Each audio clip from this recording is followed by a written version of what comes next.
My name is Johnnie Izquierdo. I'm a photographer and director, and this is Creative Control.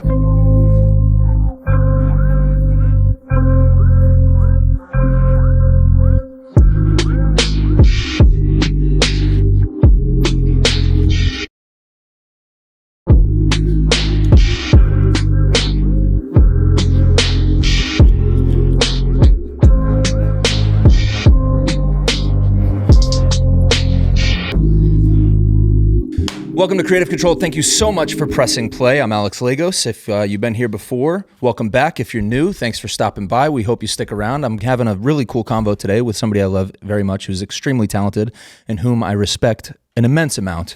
This is Johnnie Izquierdo. Appreciate you having me. Yeah, buddy. Cool to see where the show and set and whole idea kind of fruition to. So glad to be a pit stop along your journey. Oh, dude, you've been you're somebody that I love bouncing creative ideas off of. Like, I love your perspective on things, and it's why this episode was a no-brainer for me, because it's I know we're just going to talk about things that we can go deeper on that we've previously talked about outside of here, but also I want to bring up some new stuff that we haven't touched on to get your perspective on it, because I think it's valuable for me selfishly. So I'm going to learn a lot from you today, but I think also for our community who follows the show, I think they're going to take a ton home. I am with it. To set the tone here, something I like to do is tell you things I don't want to talk about first up. So I don't want to talk about how we randomly found each other at AJ's bar a couple months ago. Yeah. We won't get into that. We won't get into that. We won't get into that. I don't want to talk about your undying love for Ken Griffey Jr. Wait. That's true, tell yeah? you that? No, Yeah, that's how'd true, you know right? that? Okay. We do our research here. I don't want to talk about how much New Jersey people love telling you they're from New Jersey. I don't want to get into that. We can totally avoid New Jersey as a whole, unless you wanted like my thoughts on the best pizza in the country. Outside of that, we don't need to talk about New Jersey. We'll skip it. And then I don't want to talk about how the fact that most people have seen your work and they probably just don't even realize it. Yeah. And I'm saying that up front so that people are aware of the magnitude of what you do. I do want to talk about, though, the current state of content. I want to talk about the future of photography. Okay. I want to talk about what it's like to shoot with the biggest names in the world, which you're doing consistently. And I want to talk about your experience of quitting a 9-to-5 to chase a career on your own. Yeah, sounds and I great. think that's where I want to start. Okay. Take me back to August 2016.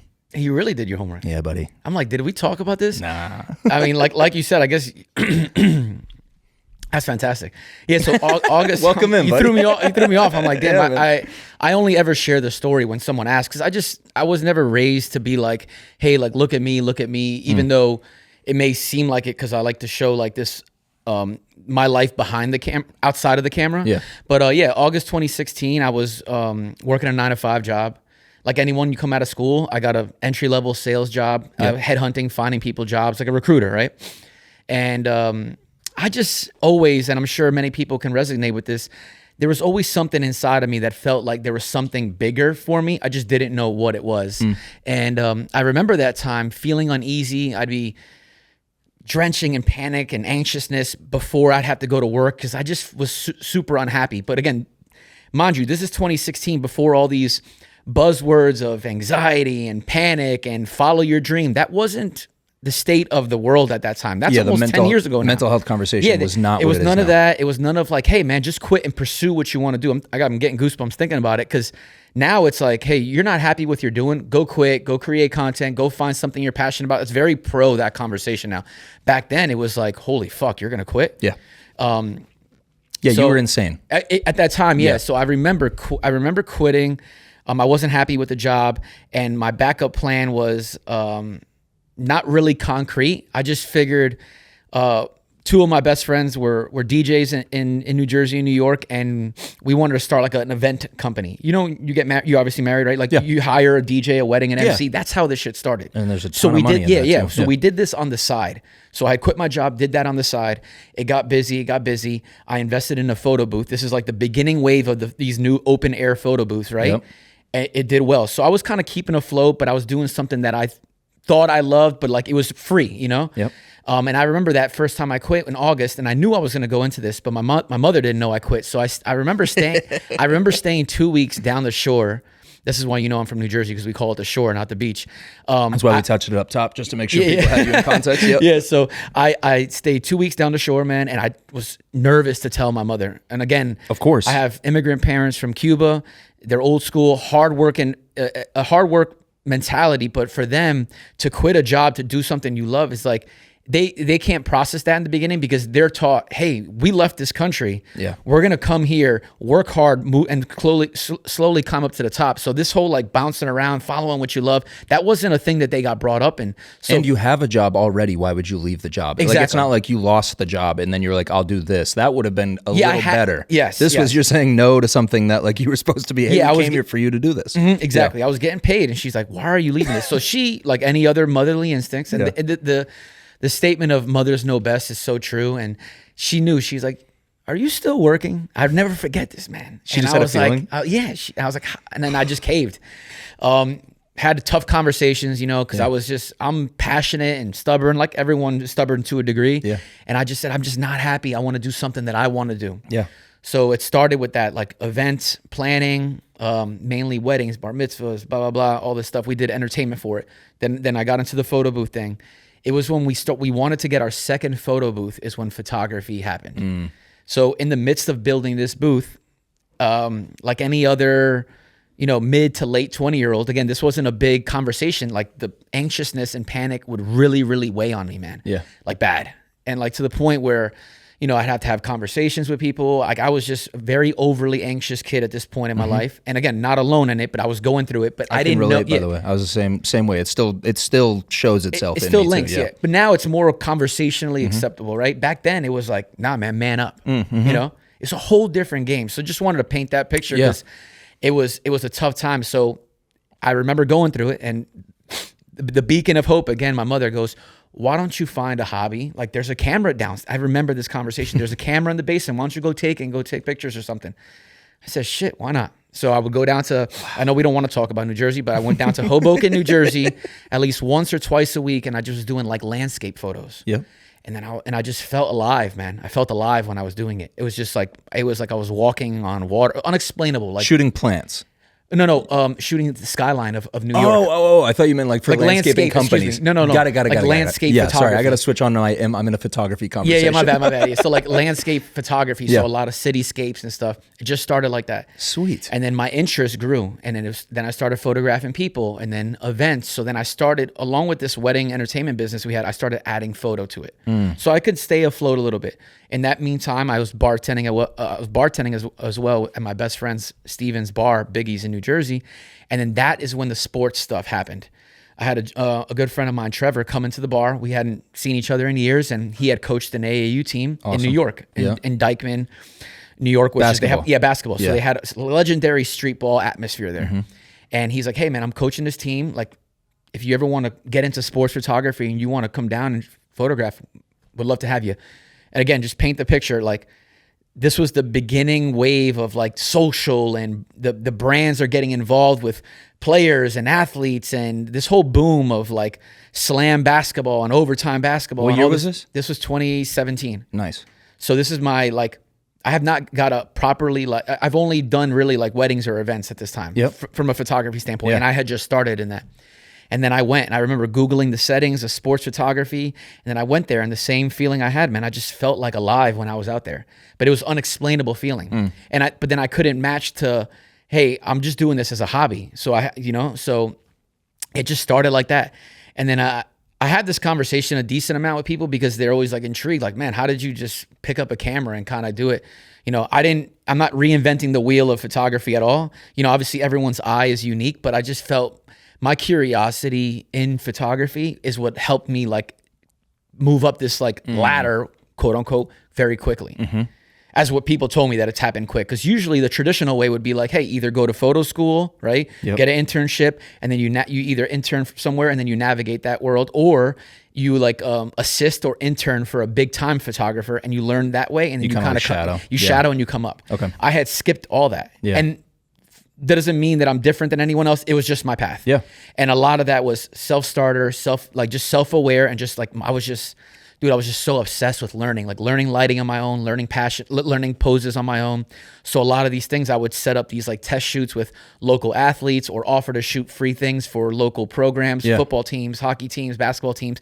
And then I started building my book slowly. And then that's how it started. Let's call it pause there, because I want to slow down and go back to something you said about the curiosity. It's not something that I plan on getting into today, but I love it. Like I'm obsessed with people when they're obsessed with things. Yeah. That to me it's what makes me good at what I do. Is I obsess over something. I am so curious to learn more. If I'm going to get into something, I'm going to get into it all the way. I want to be the person who knows the most about it so that I feel most equipped. Is that curiosity something that has always been a part of you, or did that develop with time?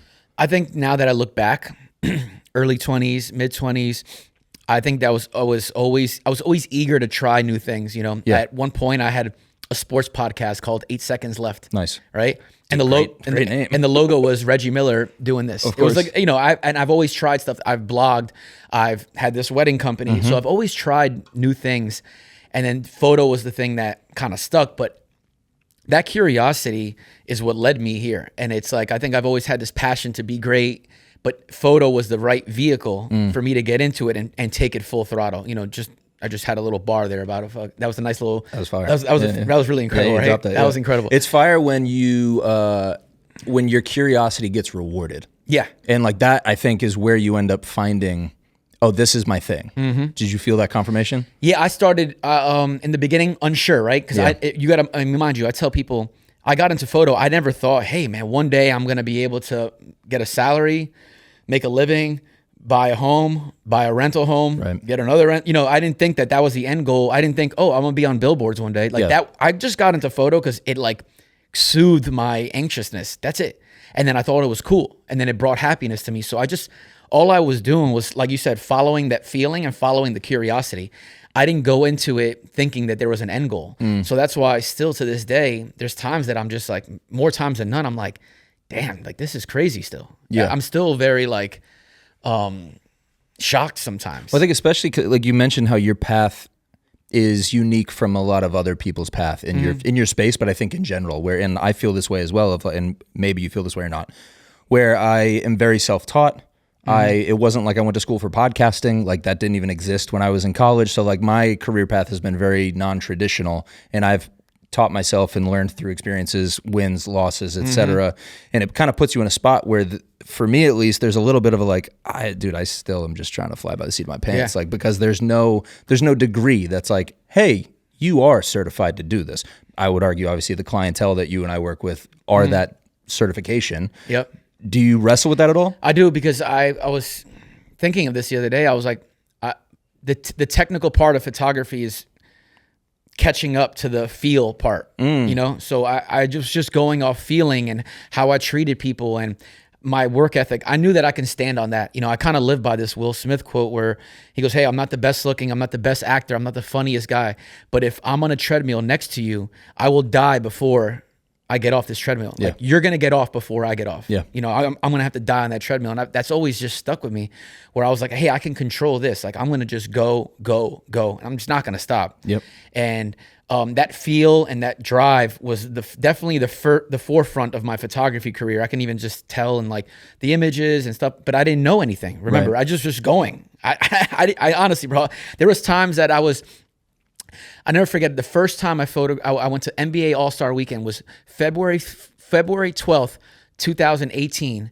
Good friend of mine, Mario, he owns this agency called Victory, and I was still bartending at this time. So nice. I was clocking in at my buddy Steve's bar, and then I never fucking forget it, bro. Mario hits me up and he goes, hey, like, we're working All-Star Weekend in LA that year.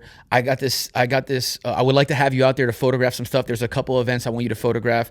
LeBron LeBron and Ronnie, because they were just opening up the Kith store in West Hollywood. Nice. And I was like, shit, yeah. So it was like, there was that time in like 2018 to 2019 that I was still working, wasn't sure if I should quit my bartending job, because I never heard of anyone really making a full-time like life out of photography. Yeah. All I ever knew, like most people do, is, oh, are you a wedding photographer? Because that's what when my buddies, especially in Jersey. We said we weren't going to talk about it, but Jersey is like wedding venue capital of the world as well. In addition to all the other things that Jersey is, I couldn't agree more. So many wedding venues there, where it's full turnkey, everything's there. It's gaudy weddings. Yes, gaudy weddings, and it's all the catering, all the tents, and all the chairs, and like photography. Everything is built in. Yes, yeah. So that a lot of people, when we ever talk about conversation, because I'm never going to come out and be like, hey, I'm this like, world represented photographer, like, oh, hey, I get into photography, like weddings. That's always like the notion, but that's what I thought too.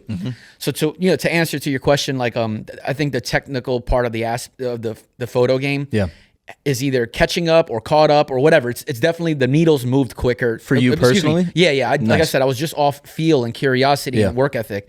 Now it's more like the technical part of the game is catching up or caught up, or you're always still improving. But yeah. Has that been a massive confidence boost for you? Of like, now I knew always I had the taste. I knew I could create, but now I also know why I'm able to create these things. That's got to give you more control in what you create as well. Yeah, I think that's really well said. I think, I just feel like there's this, people talk about the flow state. You kind of get into this like subconscious blacked out, like you're just moving, but you're dominating. There was a book called I think it's The Mindful Athlete, where this guy talks about like Mike Jordan getting into this flow state where like he scored 35 and 6 and like didn't even know it happened because he was just like unlocked. And I that's where I'm at with it now. Nice, it's like, bro. so I just feel like, but this is like, you're always still learning. Yeah. But if like I'm gonna go on set for a shoot, and it doesn't matter if it's 1 o'clock during the day, 4 o'clock in the morning, 8 o'clock at night, indoor, outdoor, I know what it should feel like and what it should look like. So, but turn it on. It took a while. There was times that I did it, but I never said I didn't know. Of course, you just figure it out. Yeah. How long were you doing both? Full time and bartending and photography. Yeah. I quit bartending. I think. Because you know what, I'll say this, and my buddy Steve is such a, he'll like look, he'll see We'll this. find him in the comments. No, he'll see this and he'll send me this because I always reference him. Yeah. Because he helped me at a time where he gave me some financial relief, because I was doing events. Amazing, dude. So he helped me, and that's why I always like give back. And not that I would give back, I always like mention that part of my life. But he'll look at this and then he'll look back when I actually quit. So I'm going to assume it was like 2018, June. Steve? My buddy Steve. Steve, let us know, bro. Yeah, 2018. I think 2018 or May, June. Yeah. I was like, I go back to the guy from the agency, Mario. I was like, man, you think I could quit my job? He goes, dude, I don't know why you're still. I'm sending you all this work. You're doing NBA All-Star Weekend. You're doing Nike Air Max Day. As I was doing more event-based photography there in the sports and lifestyle world. In 2019, 2020 is when I graduated to like this like commercial world with like the athlete stuff that you're. Got it. You've and seen. we will get to that, I but promise. Just giving you a little timeline. I'm very fascinated with these early phases though, especially like the transition from I have specifically a 9 to 5 or even I have bartending. Yeah, I was working. Yeah. And then I have this thing that has been passion, but is now starting to make me money on the side. And all of a sudden the scales are starting to get close. Yeah. My career did not put me in a position where I had a choice. I got laid off. I lost my job. And so I was like, all right, well, we're doing this. How did you make that decision? Because I don't think I could have, is what I've always felt. Is like, if I was in a position where I was like, I got to make the choice, I would have had to be making so much money. To be like, hey. To be like, obviously I'm quitting my 9 to 5. Yeah. See, I was definitely doing okay. I was, again, if I had a job while I was pursuing my career, bartending was like kind of the perfect one, right? Yeah. Because I went in there like 3, and for maybe your buddy's 4 bar too. And he knew after a while, he was like, oh, like this might be your thing, dude. Yeah. But like, again, we're best friends. He knew like if I needed to take off. So it was definitely like a favorable situation of situations. But yeah, if I had a full 9 to 5, that's a different conversation, right? Because then I'm probably coming from, let's say, anywhere from 75 to 100 grand with benefits.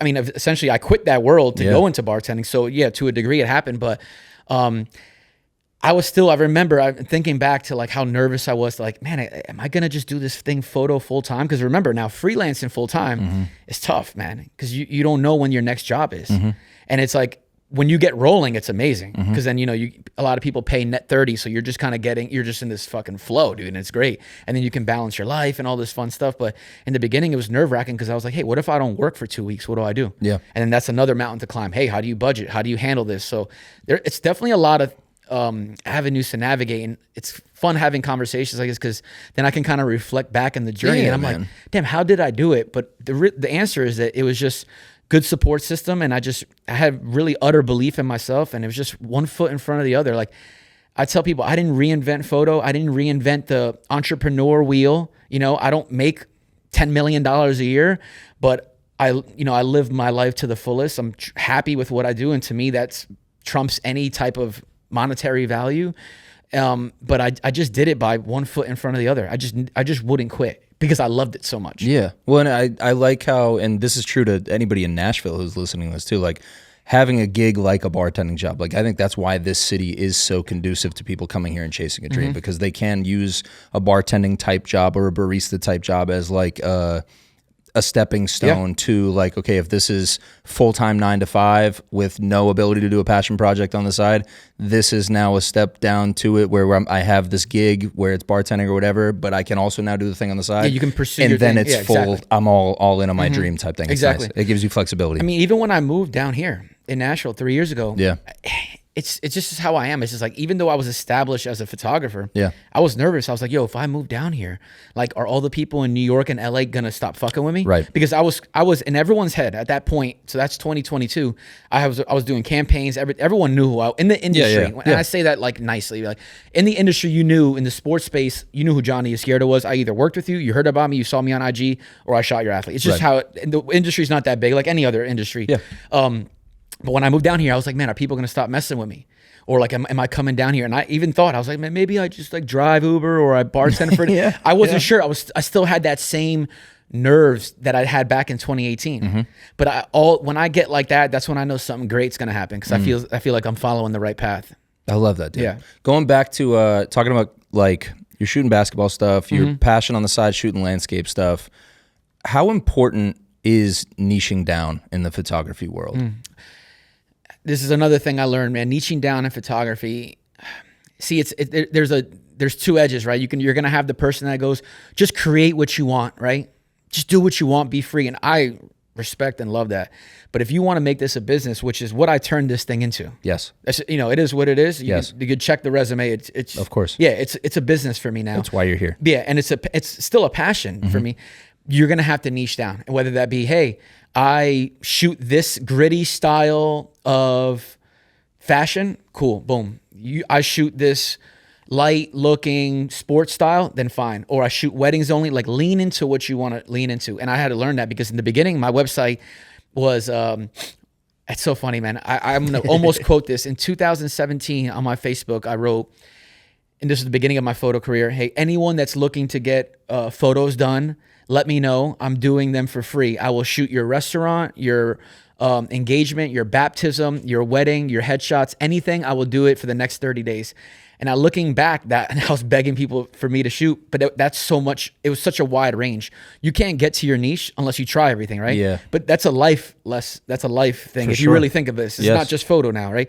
You got to try everything, whether it's jobs, whether it's dating, whether it's living. If you just stick to one thing, how do you know what you like and don't like? So, Or where your skill set actually or where your lies. skill set Yeah. at, I didn't know. But Yeah. I'm chopping, popping, do. Oh, okay. I like this, kind of don't like that. Oh, I don't like doing food photography. I did newborns, bro. Nice. Now I won't do it. I'm like, nah, I can't do that. Maternity, I've done it. I can't do it. Yeah. So, but sports, and I think it's an easy answer. It was sports, right? Because I'm a guy and I like sports. But yeah, I fell into it, and I think having a niche as a creative is important. Yeah. Because then you're kind of just all over the place. Like, I had a portfolio at one point that had all that stuff on it. Yeah. And you're like, who are you? Right. You Yeah, don't know who you I are. have I'm a prospect for you as a client. Yeah. I have something in mind.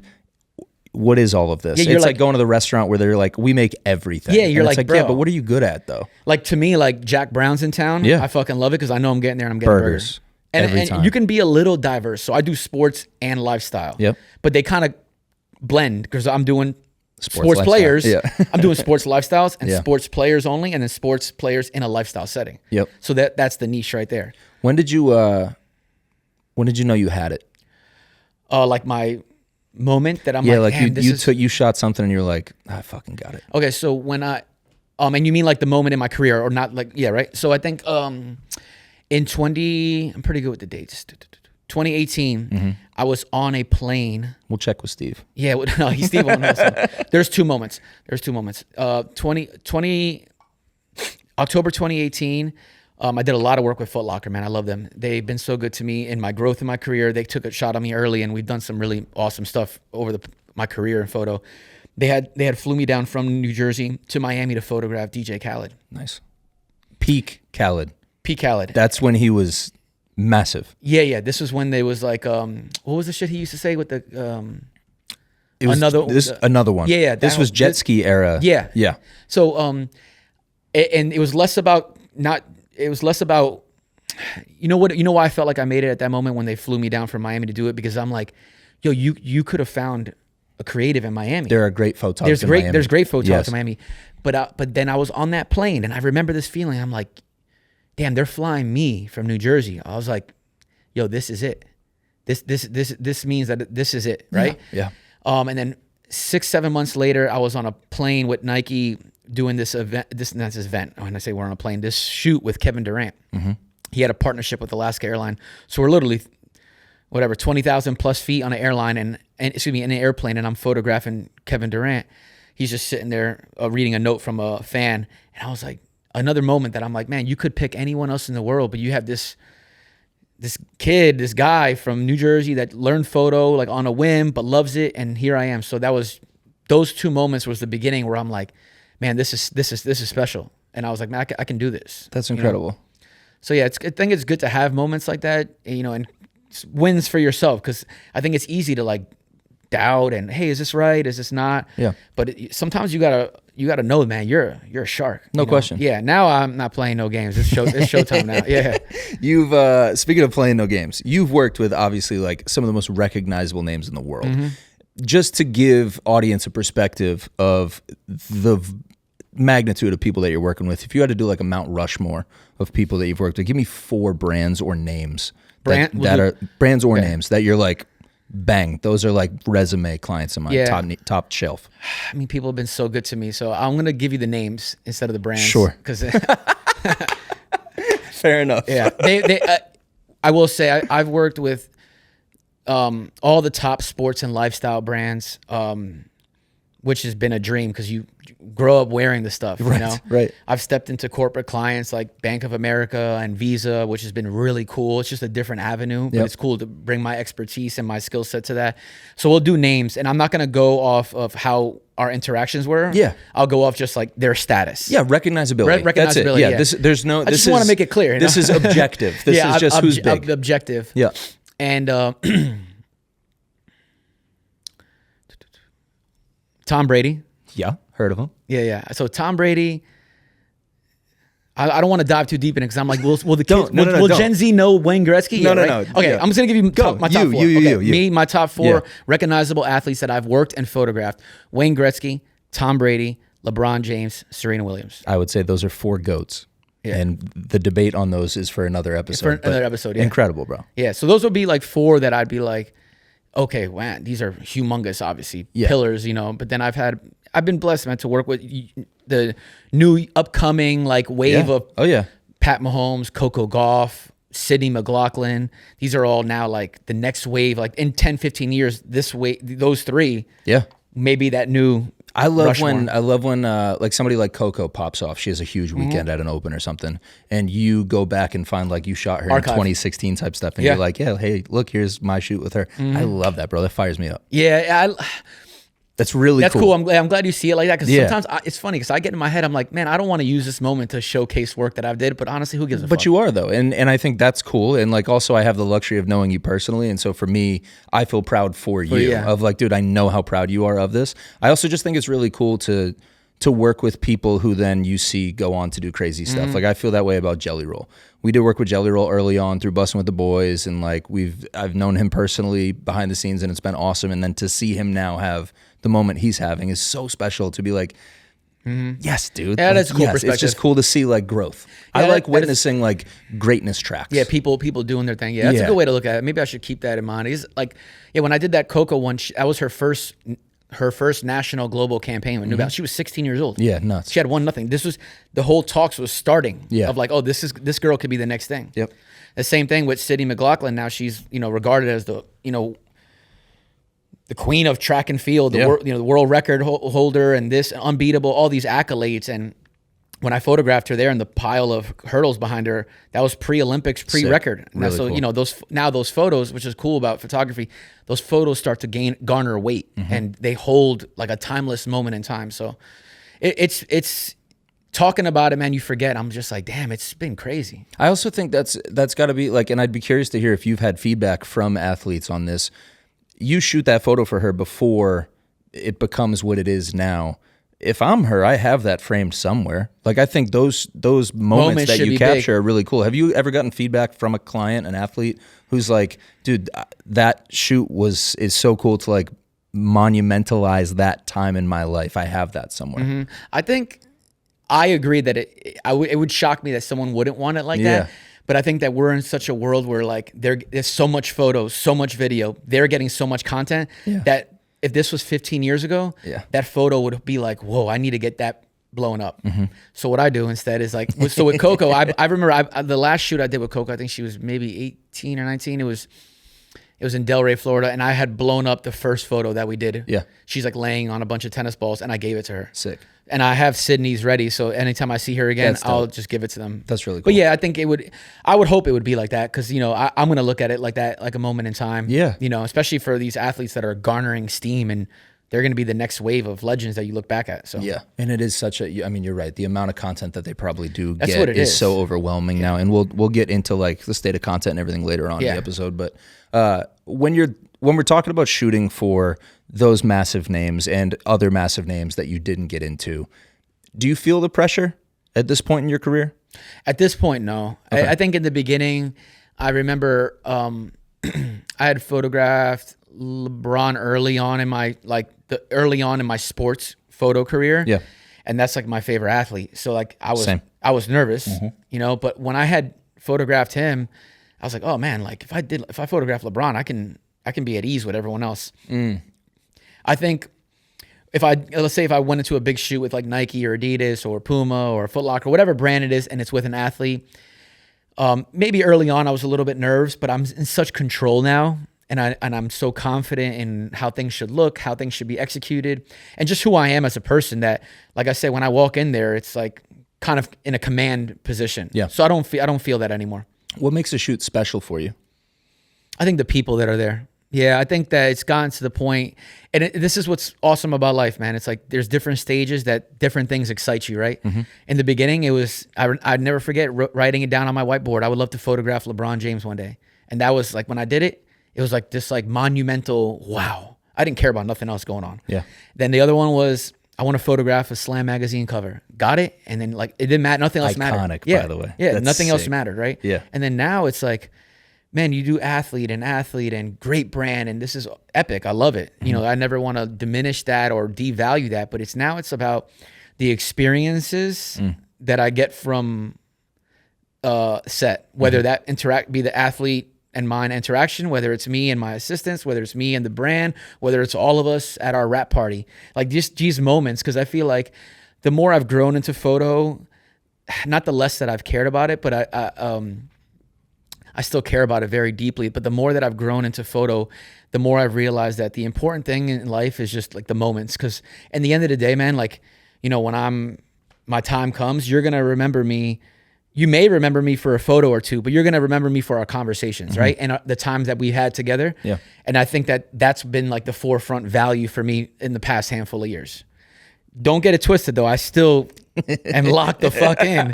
I don't want people to, get construed. I'm not getting soft. I don't want to get too soft and people get, no, I'm still like that. And I'm still like very shark mentality, but like, I just value different things. So. I think you can have both too. Yeah. And I don't think that's said enough. It's something that I try to practice of like, can you be that shark, but also be like, I'm just going to be a whale today though. Yeah. Like, I'm just going to enjoy this and like, I think you around. could. Yeah. I think you can. Yeah. I think, like I said, it takes a lot of effort and balance. And like, I think that's a mental discipline, but I do think you can get there. Yeah. You grow into that, right? It's like, I'm still working really hard. I'm doing the best thing I can do. I want this to be the best, but as all that's happening, I'm just kind of soaking it all in. So it's great.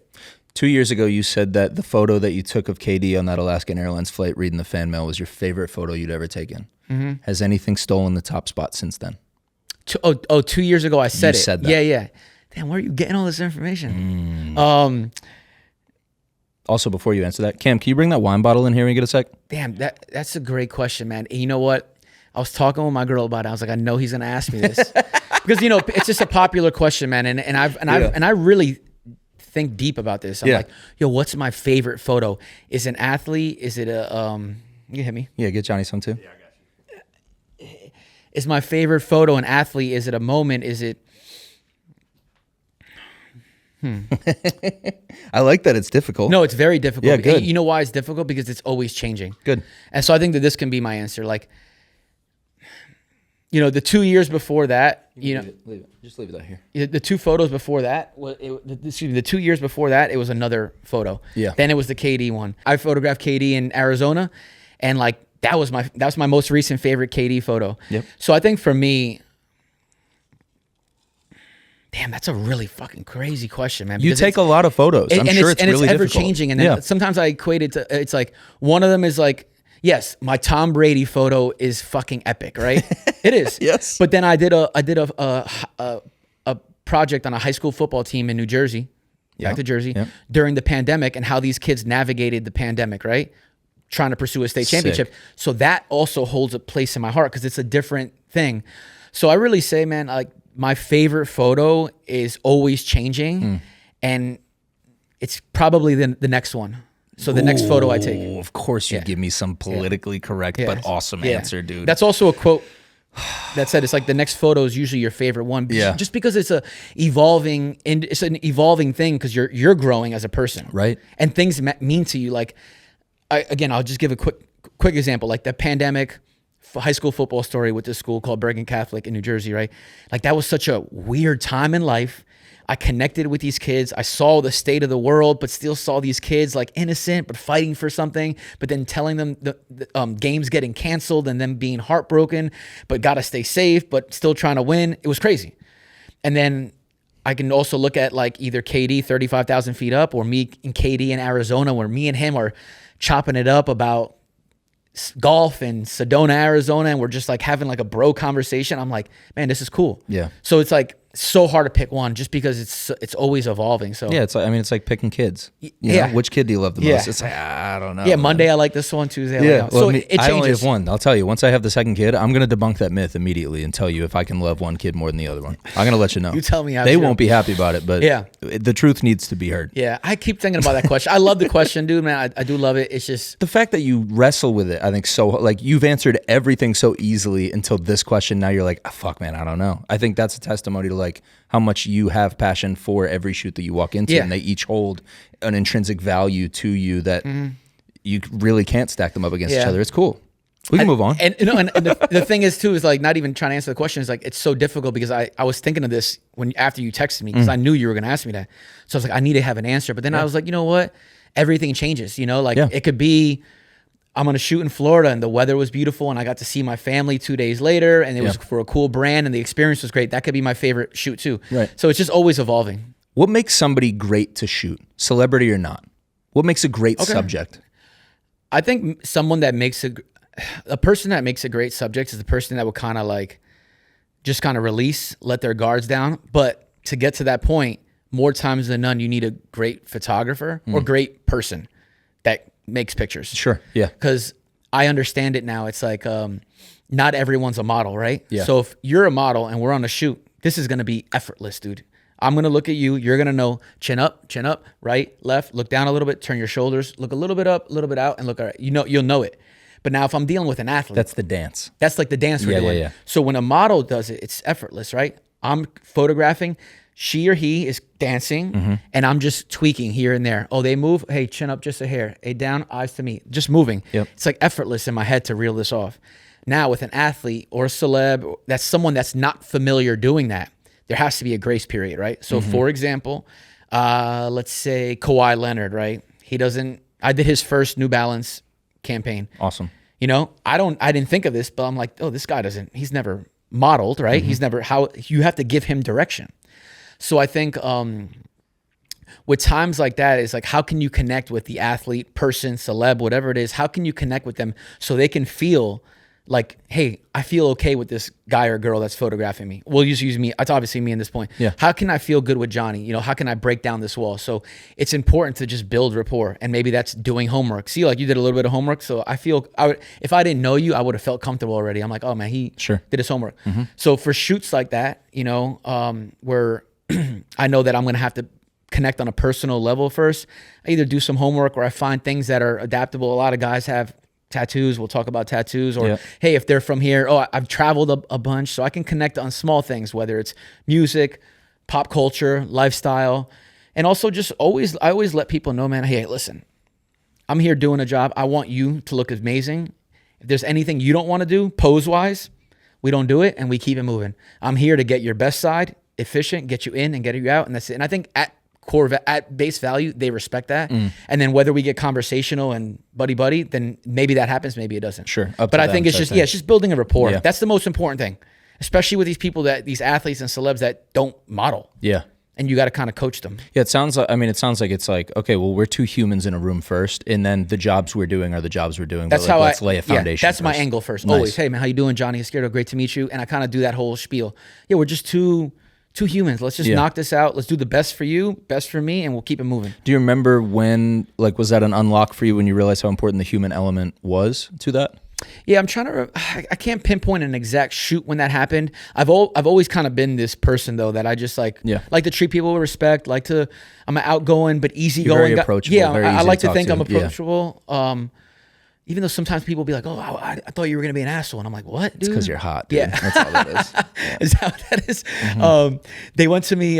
So I realized that was my key. I was like, "Oh shit, just be Johnny." Yeah.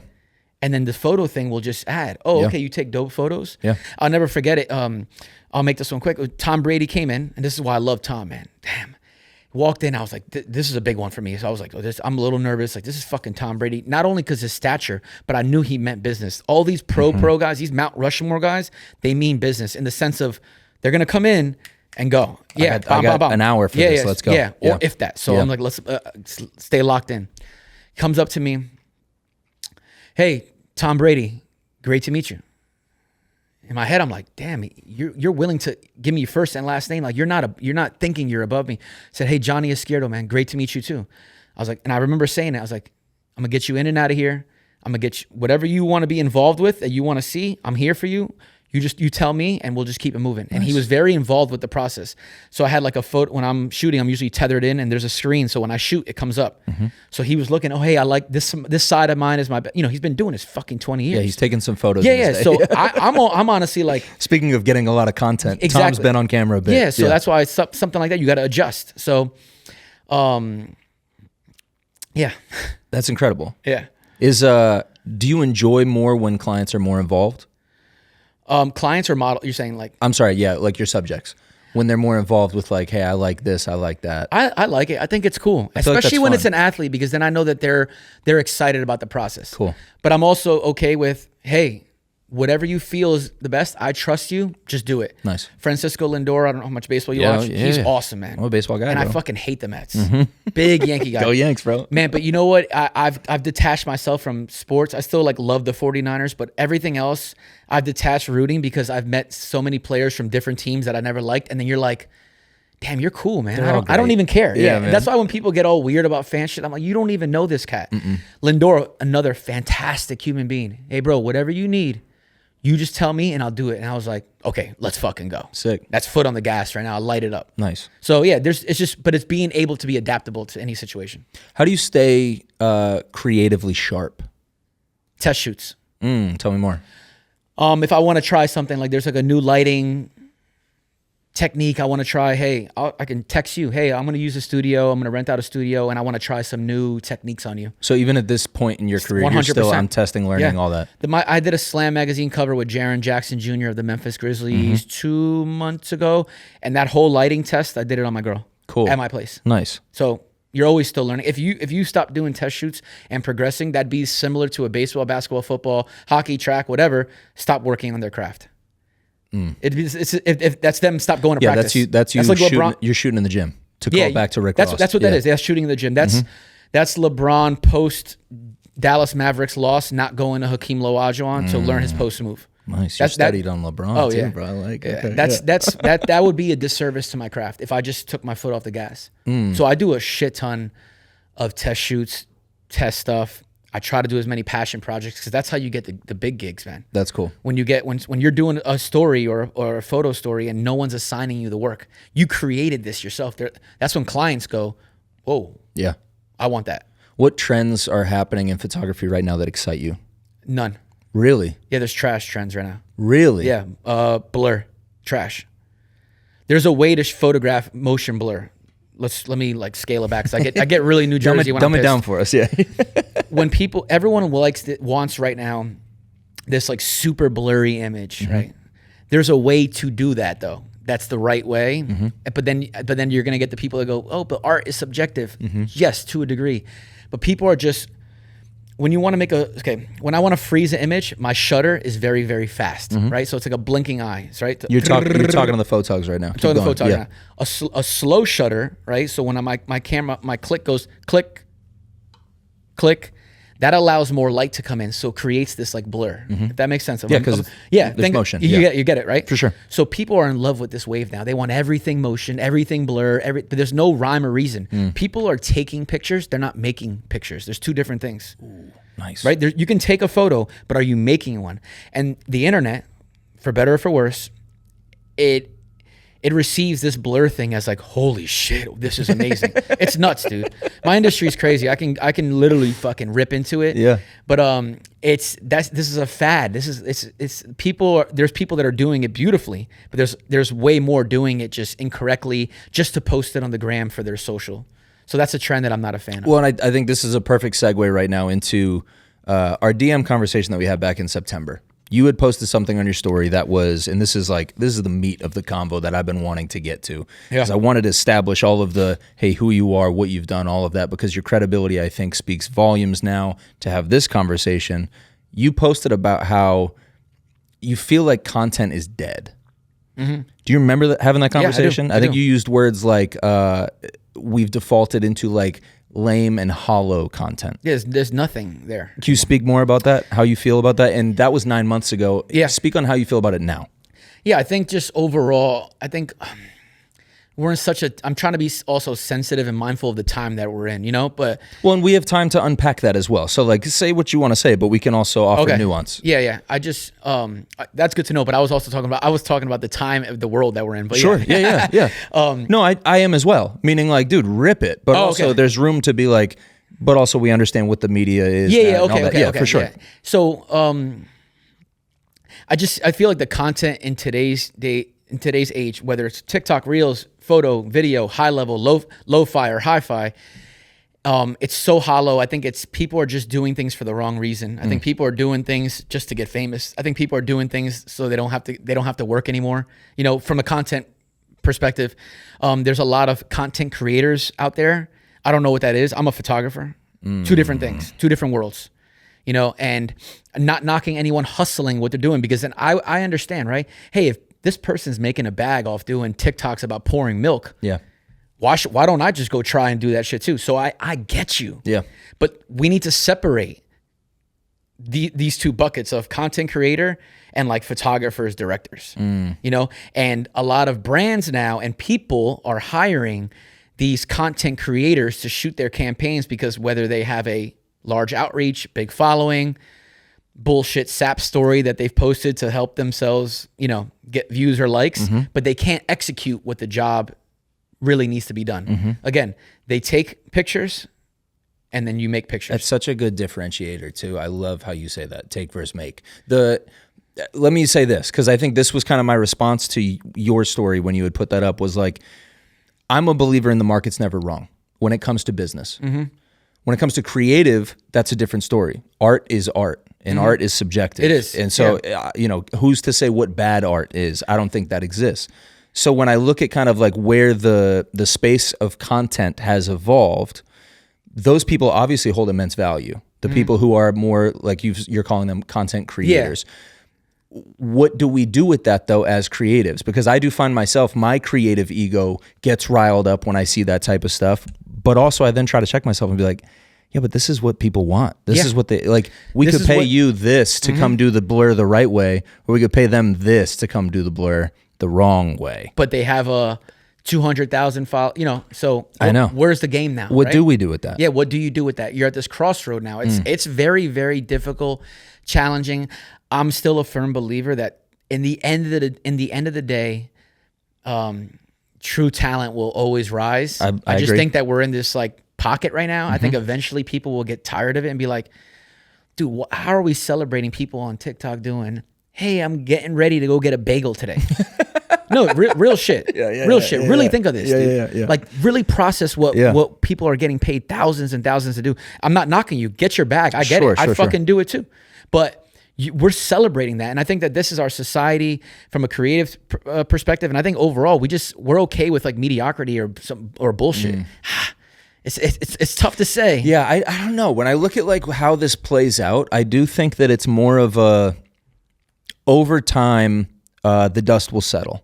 Like things become kind of like, okay, this is the standard. It happens in every industry where you see a boom where things are very disproportionate to what they probably will be down the line. And then over time, things settle back out and we realize like, okay, here's where we're at. Yeah. So now we're in a time, especially when it comes to like content creators, where the moment people with like real financial backing want to step into the space and start creating influencers, it's over for every regular person who's been doing this. Regular people, meaning people who are not financially backed. Yeah, like they're just like, hey, you know what? Let me jump on this wave I got too. famous because during COVID, I started making I agree with cupcakes you. and then I blew up.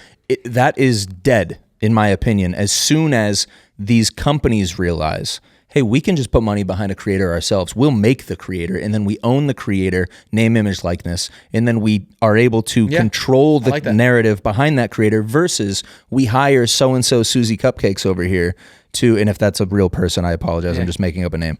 Susie Cupcakes over here, we put $100,000 a year into her, and then we're kind of at her mercy for the content she creates. She's not a puppet like this one is over here that we've created ourselves. I think that's where the space goes, and that's where I think we end up at, oh, the internet is dead when it comes to content creators, because you just can't compete with that. Yeah, that's an interesting point. And now that you say it like that, it wouldn't even shock me if it went that way. Because I'm sure it's already happening. It feels like the Wild West. If I've thought about it, I'm sure somebody at a higher level has already done it. So I just think that that's where this thing goes. And I think where that leaves people like you who are like, I'm a photographer, I'm not a content creator. Yeah, I'm not. Is exactly where you are right now. Yeah. I don't think it changes anything. I think it's just a matter of we're seeing a spike in this whole content creator boom. The dust will settle. Yeah, I agree with that. And I've made sure I've done a diligent job of separating that from my career. I mean, I still do a lot of BTS. I have a TikTok and I post too, so I don't want to act like I don't. And you should. But I do it because I want to make sure I'm staying in that. I have a toe in that bucket. You know, I don't want to be, oh, yo, I'm not using that new phone because I'm past that technology. I don't want to be that guy because that's how you lose the wave. You need to know what's going on. No doubt. For me, I think it's like, I think content creators are fine. I just think that there needs to be a line of separation to dictate like, hey, you're not a photographer and you're not a director, and you shouldn't be getting hired for these like proper big jobs where that entails that. We know that entails that just because your following is big. Right? Sure. And then another thing is like this like hollow content. I think the thing that I may have posted was that Hawk Tuah girl. Yeah. Rolling Stones did a whole feature on her, and I'm like, yo, Rolling Stones, you were such a rep, and you still are. You're a reputable source. Like you're on my bucket list to photograph for. And then you're going to do a story on some random viral girl. And I get it. You feel like that's relevant news, but like we're giving relevancy to people that don't need to be relevant. And that's why I think that there's this content thing at least rubs me wrong. And I think it rubs more people wrong than we're willing to say. I would say I'm not somebody who is like, I wouldn't use words like they shouldn't be hired for. I think we're just in a phase right now, like this chapter of content in America and beyond is, to call back to a word, blurry. We're in a blurry phase right now, not just trending on photography, but also just like in the content space in general, where we don't know. And the Rolling Stone example is perfect because they don't know what to do right now. Like they have no idea. They're sitting in that board meeting going, dude, who the fuck do we write this story about? That we need a story. This girl's hot. Yeah, let's write this story. Yeah. It's going to get crazy views. And so they go that direction. Over time, I think the dust settles and it becomes those those content creators who, by the way, can be both. Yeah, I'm sure there's totally. content Yeah, creator yeah. examples of like they can do legitimate photog stuff or video stuff, but then also are great at the content stuff. And you should be doing both if you can. That's awesome. Get your money and create, and that's fantastic. You're talking more about the people who are like masquerading as That's what I'm a director and I can do because I have this following. And I just think time's gonna tell. I agree and with we you. just need to be patient because I'm with you creatively, egotistically. I'm like, dude, I hate seeing It's it. just lame shit. I know, man. It's like there's a couple people, But it's also jealousy too. Like for me, like I do look at that. I'm like, dude, you got 500,000 followers because you do what? I know, but then I look at it like, hey, I'm gonna be like here in 10 years, but you won't. But yeah, I also think I'm like, hey, I'm operating at this level in my career. Yeah. And like, I'm operating at this level in my career, and I love to give advice back to photographers. Yeah. So a lot of my TikTok real shit is a lot of like it's that. great. It's great stuff.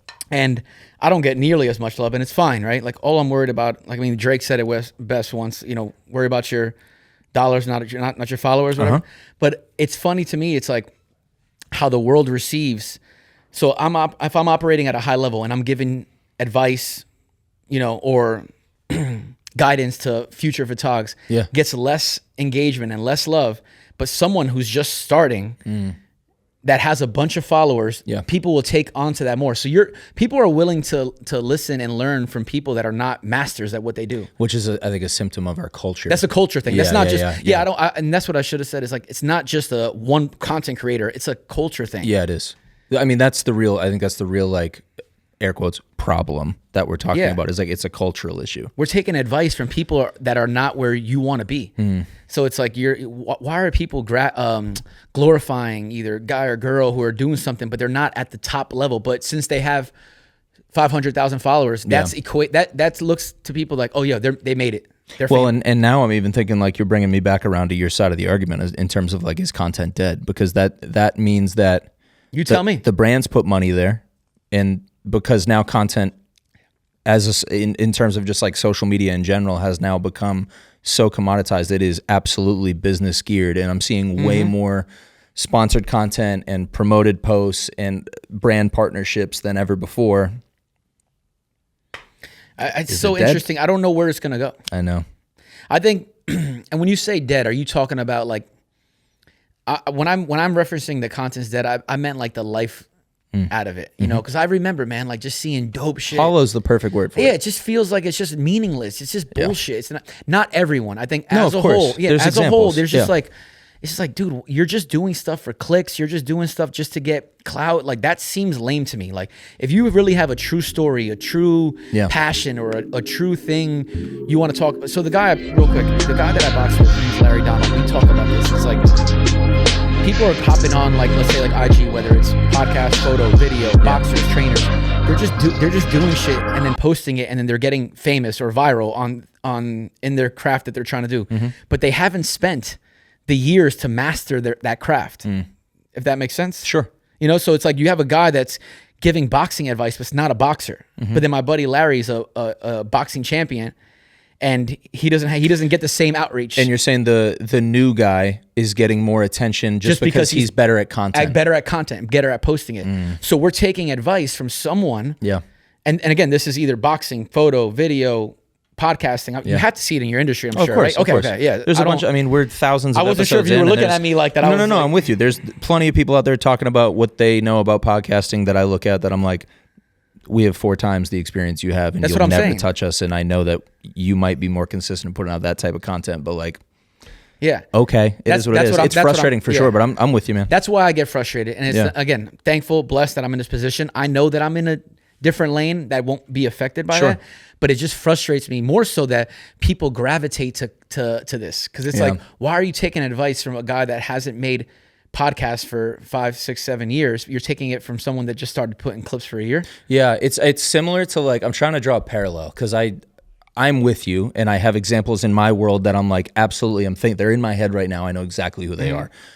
But I'm trying to draw a parallel that'll make it, that'll kind of like further contextualize it. I think what we're seeing right now in just business in general, where because of where we are with AI and with tech and with these social media platforms have been around now for decades, and so people have figured out ways to innovate off of them, we're seeing now even more like young to mid 20-year-olds have legitimate businesses that are coming up, where in the past, that age range of person, when they step into a business meeting with 50-year-olds, would be looked at as like, what the fuck do you know, kid? Yeah. I have literally 3 times the amount of years in this industry than you've been alive. So is this us right What now? are you talking about?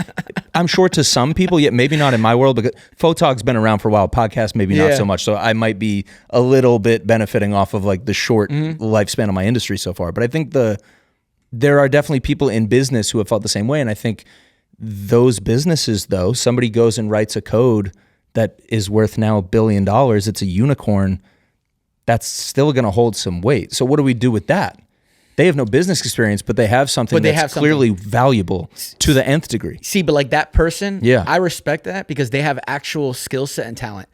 I guess more so for me, I'm You talking think about these in content, the bar is so low. I think, yeah, that's it. Whereas in so business, you not can so be much. a young Yeah, person yeah. that's fantastic at Sure. what you do.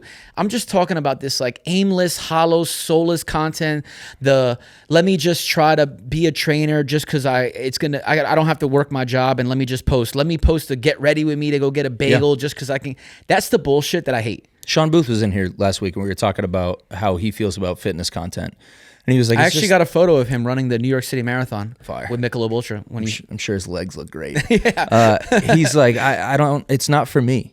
And I liked that he came at it that route. Why do you think though? Because it's probably the same feeling that we have. It is. No, it's the same. It Yeah. was a similar conversation. We didn't go as in the weeds as we are, but it was very much so like, that's just, it's not for me. And I think that's kind of where you and I have to land on something like this as consumers, but also as professionals in our industries of like, that content that's out there is doing really well and good for those people. It's not for me. The dust is going to settle. Go ahead and do your thing. I hope you do really well. I don't feel like it's necessarily encroaching on what I'm doing, but it is egotistically frustrating, and that's okay too. Yeah, that's like what it everybody is okay. Is basically, exactly. You know, Yeah, everything's fine. Like we're fine. I'm talking about this to you now because we're on the same page with it. And like whatever, it's your show. But and I've voiced this online. It's like my day is gonna move on. I'm good. Yeah. I kind of like laugh at it now. I'm like. But I also think it's interesting just in terms of checking the temperature of what is happening in content, because I do think we're going to look back on this in 20 years and be like, dude, holy shit, can you believe that those Get Ready With Me videos were so prevalent? Do you think we have Get Ready With Me videos in 20 years? No, dude. I don't think so either. Well, you know what was Do you think we have photos? Yeah, dude, come on, brother. A photo's a feeling, man. You know, you see a photo, it takes you to a time in life. Yeah. You know, that's not going nowhere. Yeah. It's the same thing. Do you remember during the pandemic when it was a bunch of those TikTok dance videos? That shit Dead. it wrapped that up. Yeah, dead. I think you're right. I think you said it really well. It's like we're in a blurry time. No one knows how to handle this kind of like machine that's just growing and exploding at different moments. Insane rate. You know? Yeah. But it's like for me, I think a lot of this is because I always wear the hat of like a storyteller. I just like meaningful stuff, you know, and I just, if it's a powerful story or someone's great at what they do, I don't care how young you are, where the fuck you're from. I mean, some of my favorite TikTok content is like a guy singing a cover thing and no one knows him. He's from the middle of Arkansas and then he gets famous. That's sick. Yep. And that's why I love social. But for me, it's when people leverage this social, right, to put hollow content out just to get clout and get fame. Yeah. That feels like you're selling out to me. Yeah. And what, for better or for worse, who cares at the end of the day? You're going to live your life. I'm going to live mine. I'm just generally speaking about it. No doubt. And I appreciate you going down the road with me too, because I do think I'm fascinated by it. That's why I wanted to get into it with you today, because I know that your perspective is valuable on it. I also am always trying to check myself of like, I'm going to be 33 next month. I never want to be the bitter old man in the industry. And as a 33-year-old in the content space, I'm becoming an older man in the industry, which is really weird to sit in that seat. But that is the case, and so it's gonna happen. It's right? a young man's game, and they have their finger on the pulse, and I'm just trying to make sure that I have an understanding of what's going on. I never want to be the get off my lawn guy. We've been doing it like this for years, because those are the same people who are at major networks that I look at who are still trying to say podcasting is a phase. It's not, and I'm looking at them like, dude, we're here. I don't know what you're talking about, and then they go start podcasting, blah blah blah. But yeah, you can't say that. You can't be the get off. We I always have to have be. one toe Yeah. in their world. Understand it, be able to speak it, react to it, but like just know where you stand. I mean, because I hear you, dude. It's the same thing. And I the think plates your are world, shifting. Like it just is what it is. But you got to be able to pivot in the world. If you want to succeed in life, you got to be able to pivot. And I just like like you said, it's like you nailed it there with the get off the lawn thing. It's like you don't want to be that guy because then you're done. Yeah. Yeah. You know, you're finished. And I'll be clear, I've caught myself being the get off my lawn guy. Like I definitely have had feelings and takes where I'm like, actually, I don't even agree with that. If I really step back and look at it, I was actually just my ego got in the way. I felt a certain way about something because it's different than what I have done in the past. Or what you grew up or what on. I've figured out already has now the goalpost moved. And then, you know, and that's what's really happening right now. It's like the goalposts of content are moving and it puts us in a position where we've done it a certain way. And we're not going to compromise everything because there's obviously bedrock that we will continue to stand on in what we've built in our careers. We need to. But also there's certain things above that bedrock that need to change. I think it's like, the more that we talk about it and I think about it, it's like, you hate to sound like, you know, like either cynical or you're hating on them because everyone's hustling too, but it's just like, I think for me and other people have different vices for it. It's like, for me, it's just like, just put meaningful stuff out. I just feel like people are kind of throwing things out there. That's all. That's my whole thing. I agree. And that's my notion. And that's where I go to, and I try to tell myself like, well, that content's not for me. I have to ask you about, because it is the buzzword on everything right now. How is AI affecting the photography industry? Wow. Yeah, it's a scary word, right? Because I'm still learning the effect of it. If there is one, maybe there will be one. This is a really good question. I had a good friend of mine, Dan, and he goes to me, "Hey man, make sure you're tapping into AI for your photo stuff." You're like, what the fuck does that mean? He's hired me for jobs, so I'm like, the fuck does this mean? Yeah. You know, again, this just goes back to maybe it's the Cuban millennial in me that it's just, it's work ethic. Sure. That's just how you win. Yeah. Consistency over time is how you become successful. But hey, I got to know what's going on. I got to keep my toe in the water, right? So I've obviously did my homework. I use ChatGPT like many other people. Yeah. And I had asked him, I said, what do you mean? He goes, now, right, we can put photos into ChatGPT and they can give us an analysis of what can you do to improve the photo. And I was like, oh yeah? I was like, here, put this one into ChatGPT. Let me know what it says, one of mine. And the thing was like, this is a perfectly composed photo. The white balance, the way it's shot, the reaction, the emotion. This is a perfectly shot. This is more than likely shot by a professional photographer. And I wrote to him. I go, I said, you can never get rid of the shooter. And I laugh at it because I remember laughing. But to be awesome. to be like outside of that. People are using AI for different. I don't think the photographer will be dead, quote unquote, because everyone's eye is so unique and you still need a human element to things. So what people are doing, right, and what may change is you're an athlete, model, whatever it is. Hey, we're going to shoot. We don't have a huge budget. We're going to shoot Alex at his studio, white background on a wall, and we're going to AI the environment to it. There you go. That's what I'm learning kind of where we're at. And people are using AI to ideate future shoots and different things and different. I don't think it's going to ever, I don't want to say ever because anything can happen. Sure. I still think the human element and the human eye, which is very, very unique, how you see things it will always kind of, that root will always be there, right? Because the way that me and you're there's a plant here or whatever. Yeah. You're going to take the photo different than I'm going to take no matter what. Right. And to a degree, that AI it's going to generate what it thinks it should generate. Right. It's still robotic. Based on what it's been shown. I think that you need to know as a photographer, director, video, whatever, editor, know what the capabilities are of AI. I think that's the most important thing right now. Like right now, I use it to, if I'm in a rut with ideas, hey, what do you think of a shoot for, what would this help? How do you think I can improve it? I definitely lean on it too, because I'm not going to be the get off the lawn guy. I promise you that, bro. Yeah. I'm doing this until the curtain's closed on me. Yeah. And I'm going to do that because I'm going to continue staying up with the trends. I think the human element, the human eye will be substantial, but I think leaning onto AI for techniques or advice or ideas will be very, very prominent. Yeah, I think it's scary though. Similar. Yeah, definitely. I think for our industry is the same. We use it all the time. A lot of this show is produced by ChatGPT. We've said it on here a bunch of times. Like we're using it for a lot of things now. But you should. I do. Yeah. I mean, we're all doing it. It's a tool. I view it as augmentation, not replacement. It's just making us better. Think of it this way. It's like that, just branching off what you said. Yeah. And I'll spin it back to my industry. At one point, it was print, right? Fucking, what am I drawing a blank? Jesus. People had to scan photos, right? You got to go to a dark room. Yeah. Now a program comes in. Right. Capture One, Lightroom, Photoshop. Yeah. Well, what's you shoot it and it's immediately on a monitor. Okay, so that didn't happen back then. So this is just a new thing. I'm not scared of it. I'm not gonna, even though I sound like, hey, you won't replace the human element. I just think that's honestly true. Like, cause I think everyone's eye is unique. You know, I don't think that, hey, who's gonna go shoot a Titans game?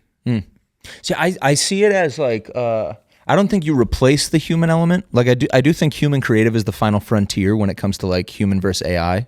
I agree with that. But I think that over time it becomes like AI is just another creative eye in the room. So in the same way that like if you and I are on a shoot together, we're both going to have our creative takes and then best idea wins. I agree. Now it's you, me, and AI in the room. Yep. And best idea wins. I agree with Is it you, me, or AI? And yeah. we go with whichever one we can find. And I think AI is now just an added voice in whatever thing you're trying to accomplish, whatever mission you're trying to accomplish. Yep. And I think that's awesome because it's a very straightforward, awesome tool that we can leverage without having to go hire another photographer.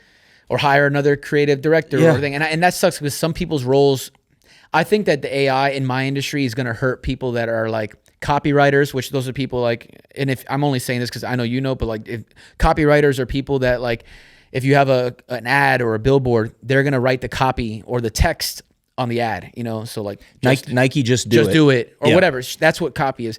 I think that AI can affect that. I don't want to speak too much on it because I don't know, but maybe. Yeah. But I agree with you. I think that this is another tool, another idea. The best idea is gonna win, and lean on it. It's here. Yeah. Because if you don't, you're gonna get passed. And It's not going anywhere. It's not gonna go anywhere. So you might as well get with it, understand what's going on. But I do agree with you. What you're saying. It's like I think the photography, video, whatever, that human element, that eye is the last frontier. Like I don't think that a robot or whatever the program can overtake to go, hey, take this photo like this. The only way it can is if we're literally patching in everybody's human experience into the machine, which we're not doing. And I just think there's also something, but I also think there's also something cool about, hey man, like I want just a human. There's going to be somebody that's going to go, hey, I want to revert from the robot thing. It's going to be like shooting on film. It's going to be like, yeah, well, look how that spurned back. Trends always come back. Bell bottoms came back. Jean shorts came back. Yeah. You know, mustaches are back. Yeah. So this thing's, remember, the shooting on film thing was this huge wave that still is. And people thought it was dead, dude. Imagine that. Yeah. It becomes novel. Yeah, because, and it goes, Novelty. This is why I was excited to talk to you because I think that we took this photo conversation and made it a life conversation. Is where you said it. You like, we're in this area now where people are sensationalizing these people. They're going to get tired of it and then they're going to revert back to what once was. Yeah. Just kind of like how we're in film or whatever. Yeah. It's an interesting, scary yet exciting place. But I think, like I said, I lean on just being authentic and true to yourself and work fucking hard. And that's it, you know? What, on the excitement thing, on the excitement topic, what are you excited about right now? Personal, business, anything? I'm excited to every day that I get a chance, and I still have these moments because again, I didn't expect this to happen. So every day that I get it, every time that I still realize that I get to do this full time as my career is just, it's still so surreal to me. And I don't know if that feeling will end. I hope it doesn't.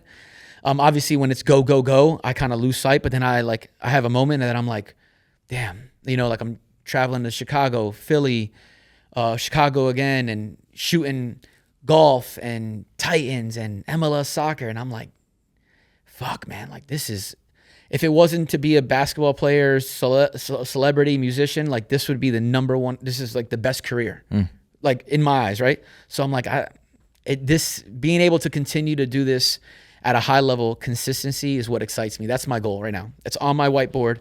Is do this. I want to go from. I want it to be great is just consistency. Good to great is consistency. That's it. So I'm in year 8, and I hope to do this until, like I referenced, like, you know, the curtains close, and I think that that's what's going to separate people, right? Soulja Boy had a great little run, right? Yeah. But Jay-Z or Drake or whoever the fuck you like, why are they at this level? Because it's years in and years out of doing this at a high level. So that the opportunity to dive into that is what excites me. Hell yeah, bro. Well, thank you for doing this. I'm excited about this interview. I've had a blast. This Yeah, I had is, a great time. I Thank think, congrats. This is our longest episode yet. Thanks A lot for of doing that it. is because I'm from North Jersey and I'm Cuban. And Oh, we you just are? Oh, fucking you're from? talk. Oh, you're from Jersey? Oh, that's crazy that you would tell I us just that. like to That's throw that in nuts. there. Hey, thank you for tuning in. We appreciate you. I hope you enjoyed this. Leave a comment, like, subscribe, and we'll see you next week. Thanks for coming. Peace. Thanks, Johnny. No doubt.